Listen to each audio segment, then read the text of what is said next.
Hello guys, welcome back to our YouTube channel AI Basics. Let's begin with the tutorial.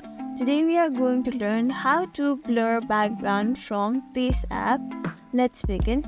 Firstly, open your FaceApp, then choose your desired picture on which you want to blur your background.